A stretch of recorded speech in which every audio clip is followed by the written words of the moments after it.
अस्सलाम वालेकुम दोस्तों, आज बना रहे हैं मकई की रोटी। हमारे साथ रहिएगा। ये बताना भी है तुमने कि इसमें तुमने रेशो क्या रखी है। मकई की रोटी बना रही हैं मेरी भाभी। साग बन चुका है। 4 कप मैंने मकई ली है और 1 कप जो है ना मैंने इसमें गंदम ली और इसको हमने गर्म पानी के साथ भून लिया। आटे को थोड़ा सा गो के रख लिया। पहले वक्तों में हमारी खवातीन करती थी, गर्म पानी के साथ इसको आटे को इस तरह से गो के रख लेना। गर्म पानी से ऐसे गूंद के रख लें।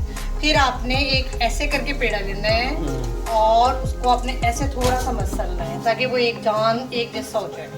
सही है। उसके बाद फिर आपने ऐसे हाथों पे रख के इसको बनाना है ऐसे।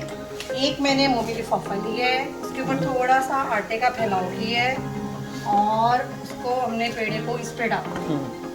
उसके बाद हमने हाथ के साथ इसको सॉफ्ट हाथ से ऐसे ऐसे ऐसे ऐसे करके इसको रोटी को बड़ा करते जाना है। सही। साग को तड़का लग चुका है और हमारी मकई की रोटी रेडी है हमारी। ये भी बन रही है। ये वाइट गंदम की, वाइट मकई और वाइट ही आटा, इस वजह से ये लगी नहीं रहा देखने में कि ये मकई की रोटी है। देखिए हमने ऐसे करके उठाना है और ऐसे करके डाल देना है। इर्द गिर्द ऑयल लगा के आप इसको बहुत आसानी से पलट लेंगे। क्योंकि पहले कपड़े से साफ किया था ना, इसलिए वो नीचे चिकनाहट कम हो गई। ये देखें, बिल्कुल भी मसला नहीं हुआ इसको पलटने में और इसको बनाने में। ये हमारी भाभी ने हमें इतना अच्छा तरीका बताया है बनाने का। आप सब भी बनाएं। और वो जो लोग कहते हैं ना मकई की रोटी बनानी मुश्किल है, तो उनको बना के दिखाएं आप अपने जौहर। आजकल बच्चों के ना मकई वगैरह की रोटी खाना ये वो सब इतना ज़्यादा शौक से नहीं खाते हैं। उनको पिज़्ज़ा बर्गर वाले बच्चे हैं आजकल के तो उनको बनाना भी मुश्किल लगता है। लेकिन जब इतनी आसानी हो तो क्या मुश्किल है, बनाना चाहिए। सबको आना चाहिए बनाना भी और खाना भी। ये देखिए इस तरह करके रख दिए हैं।